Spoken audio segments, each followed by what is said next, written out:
வணக்கம். சர்வதேச செய்திகள் வாசிப்பது இளைவேணி கிருஷ்ணா.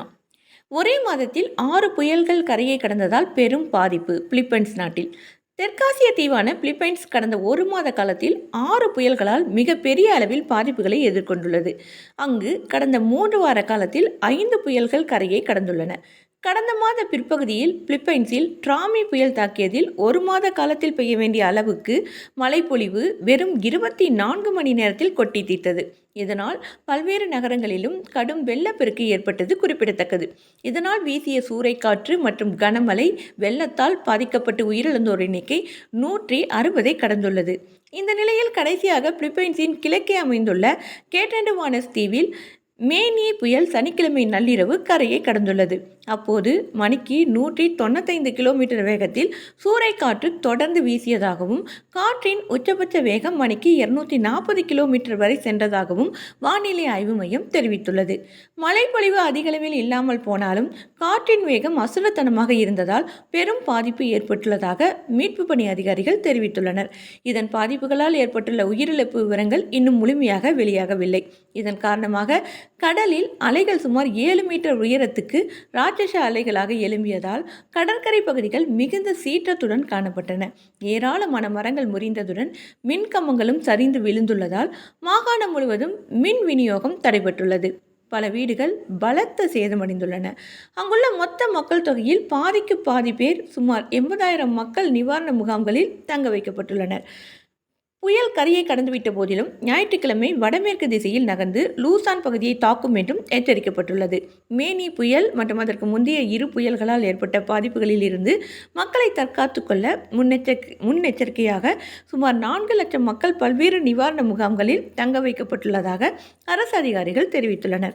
பிலிப்பைன்ஸில் கடந்த 3 வார காலத்தில் 26 உள்நாட்டு விமான நிலையங்களும் 2 சர்வதேச விமான நிலையங்களும் தற்காலிகமாக மூடப்பட்டதால் பயணிகள் கடும் அவதிக்கு உள்ளாகியுள்ளனர். கடல் வழி பயணங்களும் பாதிக்கப்பட்டுள்ளதால் பல்வேறு தீவுகளுக்கும் பொருட்களை கொண்டு செல்வதில் சிரமம் ஏற்பட்டுள்ளது. உக்ரைனில் மிகப்பெரிய அளவில் வான்வெளி தாக்குதல், மின் சேவை கடும் பாதிப்பு. உக்ரைன் மீது ரஷ்ய படைகள் மிகப்பெரிய அளவில் வான்வெளி தாக்குதல்களை நிகழ்த்தியுள்ளன. உக்ரைனில் நிகழ்த்தப்பட்டுள்ள கொடூர தாக்குதல்கள் குறித்து அந்நாட்டின் வெளியுறவுத்துறை அமைச்சர் ஆண்ட்ரி சிபிகா கூறியுள்ளதாவது: உக்ரைனில் வான்வழி தாக்குதல்கள் மிகப்பெரிய அளவில் நிகழ்த்தப்பட்டுள்ளன. உக்ரைனின் எரிசக்தி உள்கட்டமைப்புகளை குறிவைத்து ரஷ்யா தாக்குதல்களை தொடுத்துள்ளது.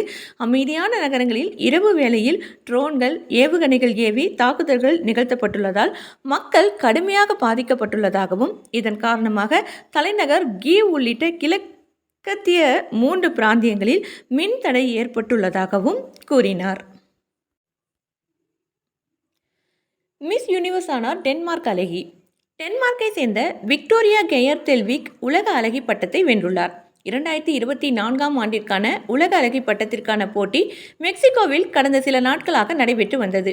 இதன் இறுதி சுற்றில் Denmark, Venezuela, Mexico, Nigeria, Thailand நாட்டு அழகிகள் பங்கு பெற்றனர்.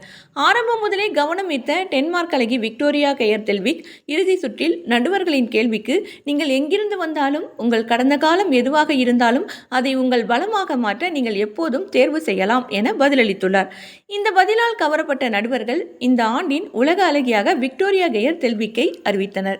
இவரே டென்மார்க்கில் இருந்து தேர்ந்தெடுக்கப்பட்ட முதல் உலக அழகி ஆவார். புதிய வரலாற்று சாதனை படைத்த விக்டோரியா தொழில் முனைவராகவும் இருக்கிறார். 2வது இடம் நைஜீரியாவை சேர்ந்த சிடிமா அடட்சினாவுக்கும் 3வது இடம் மெக்சிகோவை சேர்ந்த மரியா பெர்னாண்டாவுக்கும் கிடைத்துள்ளது.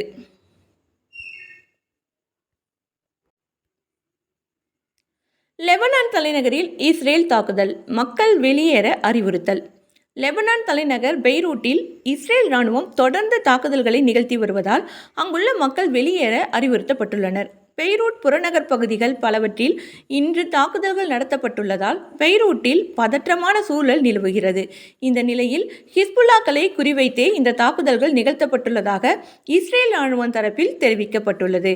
முன்னதாக சனிக்கிழமை நள்ளிரவு ஈரான் ஆதரவு பெற்ற ஹிஸ்புல்லா ஆயுதப்படை இஸ்ரேலின் ஹைஃபா நகரில் அந்நாட்டின் இராணுவ தளங்கள் மீது தாக்குதல்களை நிகழ்த்தியுள்ளதற்கு இஸ்ரேல் இராணுவத்தின் பதிலடி தாக்குதலாக பெய்ரூட் மீதான தாக்குதல் அமைந்துள்ளது. இதன் காரணமாக பெய்ரூட்டில் புகை மண்டலம் சூழ்ந்து காணப்படுகிறது. அங்குள்ள மக்கள் தங்கள் வீடுகளை விட்டு வெளியேறவும் இஸ்ரேல் அறிவுறுத்தியுள்ளது. இதனிடையே லெபனான் நாட்டின் கிழக்கு பகுதியில் உள்ள பெக்கா பள்ளத்தாக்கில் நடத்தப்பட்டுள்ள தாக்குதல்களில் 3 குழந்தைகள் உட்பட 6 பேர் கொல்லப்பட்டதாக லெபனான் அதிகாரிகள் தெரிவித்துள்ளனர். கடந்த ஆண்டு அக்டோபர் முதல் லெபனானில் நடந்த பல்வேறு தாக்குதல்களில் இதுவரை 3452 பேர் கொல்லப்பட்டதாகவும் அவர்கள் தெரிவித்துள்ளனர். மறுபுறம் இஸ்ரேல் இராணுவத்தின் தாக்குதல்களில் காசாவில் நேற்று 24 பேர் கொல்லப்பட்டதாக அங்குள்ள அதிகாரிகள் தெரிவித்தனர். கடந்த ஆண்டு அக்டோபர் முதல் இதுவரை காசாவில் பல்வேறு தாக்குதல்களில் உயிரிழந்தோர் எண்ணிக்கை 43,799 உயர்ந்துள்ளதாக காசா சுகாதாரத்துறை தெரிவித்துள்ளது. இஸ்ரேல் பிரதமர் வீட்டில் வெடிகுண்டு தாக்குதல். இஸ்ரேல் பிரதமர் பெஞ்சமின் நெதன்யாகுவின் வீட்டின் மீது மீண்டும் வெடிகுண்டு தாக்குதல் நடத்தப்பட்டுள்ளது. வடக்கு இஸ்ரேலில் உள்ள செசரியா நகரில் இஸ்ரேல் பிரதமர் பெஞ்சமின் நெதன்யாகுவின் வீட்டை நோக்கி சனிக்கிழமை வெடிகுண்டு தாக்குதல் நடத்தப்பட்டதாக இஸ்ரேல் பாதுகாப்பு அமைச்சர் காட்ஸ் தெரிவித்தார். பிரதமர் வீட்டின் மீதான தாக்குதலில் 2 வெடிகுண்டுகள் அவரது தோட்டத்தில் விழுந்த சிசிடிவி காட்சியையும் காட்ஸ் பகிர்ந்துள்ளார். இருப்பினும் இந்த தாக்குதலின் போது சம்பவ இடத்தில் பிரதமரோ அவரது குடும்பத்தினரோ யாரும் இல்லாத காரணத்தால் உயிரிழப்புகள் தவிர்க்கப்பட்டது. இந்த சம்பவத்தை அடுத்து இஸ்ரேல் அதிபர் ஐசக் ஹெர்சாக் கண்டனம் தெரிவித்துள்ளார். இதில் ஈடுபட்டவர்கள் குறித்து விரைவான விசாரணை மேற்கொள்ளப்படும் என்று கூறியுள்ளார். இதுவரையில் இந்த தாக்குதலுக்கு எந்த அமைப்பினரும் பொறுப்பேற்கவில்லை. சுமார் 1 மாதத்திற்கு முன்னதாகவும் பிரதமர் பெஞ்சமின் நெதன்யாகுவின் அலுவலகம் மீது ட்ரோன் தாக்குதல் நடத்தினர். அப்போதும் கூட பிரதமர் அலுவலகத்தில் யாரும் இல்லாததால் உயிரிழப்புகள் தவிர்க்கப்பட்டது. வெள்ளை மாளிகையில் செய்தி தொடர்பாளராகும் கரோலின் லேவிட். புதிய அரசின் வெள்ளை மாளிகை தலைமை செய்தி தொடர்பாளராக கரோலின் லேவிட்டை டொனால்டு ட்ரம்ப் நியமித்துள்ளார். இது குறித்து அவர் வெளியிட்டுள்ள அறிக்கையில் தெரிவித்துள்ளதாவது: எனது வரலாற்று சிறப்புமிக்க தேர்தல் பிரச்சாரத்தின் தேசிய செய்தி தொடர்பாளராக கரோலின் லேவிட் மிகச் சிறப்பாக பணியாற்றினார். அவர் வெள்ளை மாளிகை தலைமை செய்தி தொடர்பாளராகவும் பொறுப்பு வகிப்பார். கரோலின் லேவிட் மிகவும் சாதுரியமானவர், மன உறுதியும் சிறந்த தகவல் தொடர்பு திறனும் கொண்டவர் என்றார் ட்ரம்ப். கடந்த 5ஆம் தேதி நடைபெற்ற அதிபர் தேர்தலில் பெரும்பான்மை பிரதிநிதிகளின் வாக்குகள் கிடைத்ததை தொடர்ந்து நாட்டின் அடுத்த அதிபராக டொனால்டு ட்ரம்ப் வரும் ஜனவரி 20 மீண்டும் பொறுப்பேற்கவிருக்கிறார். அதற்கு முன்னதாக தனது புதிய அரசில் இடம்பெறவிருக்கும் அமைச்சர்கள் மற்றும் முக்கிய பொறுப்புகளை ஏற்க விரும்புவர்களை ட்ரம்ப் அறிவித்து வருகிறார். அதன் ஒரு பகுதியாக வெள்ளை மாளிகை தலைமை செய்தி தொடர்பாளரையும் அவர் தற்போது அறிவித்துள்ளார். ஏற்கனவே ட்ரம்பின் முந்தைய ஆட்சி காலத்தில் வெள்ளை மாளிகை துணை செய்தி தொடர்பாளராக கரோலின் லேவிட் பணியாற்றியது நினைவு கூறத்தக்கது.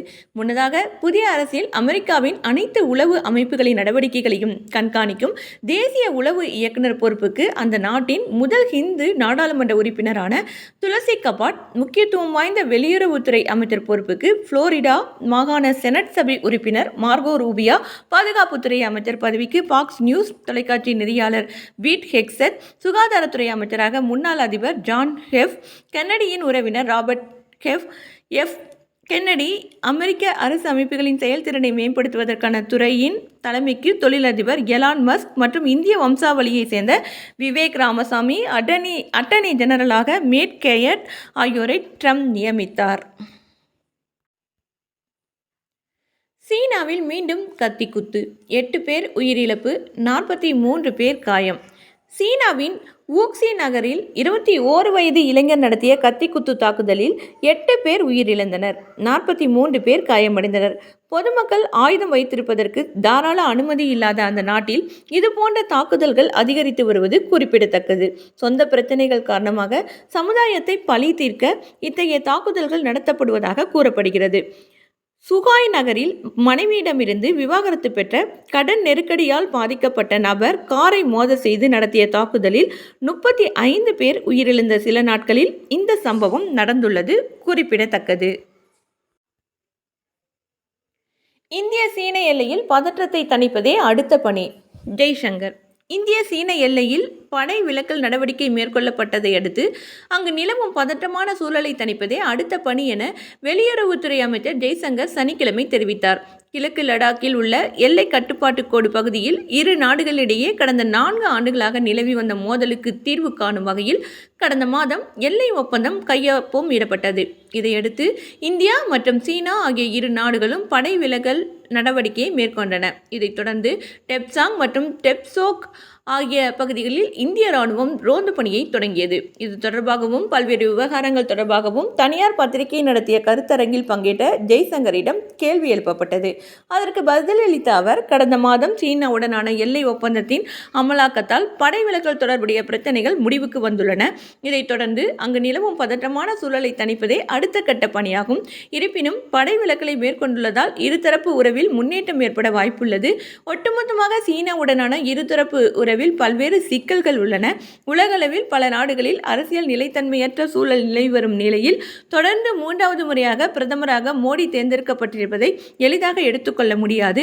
முதன்முறையாக அமெரிக்க அதிபராக ட்ரம்ப் தேர்ந்தெடுக்கப்பட அங்கு நிலவிய பல்வேறு பிரச்சனைகளே காரணமாக இருந்தன. தற்போது 4 ஆண்டுகள் கழித்து அவர் மீண்டும் தேர்ந்தெடுக்கப்பட்டுள்ளது அந்த பிரச்சனைகள் மேலும் தீவிரமடைந்துள்ளதையே உணர்த்துகிறது என்றார்.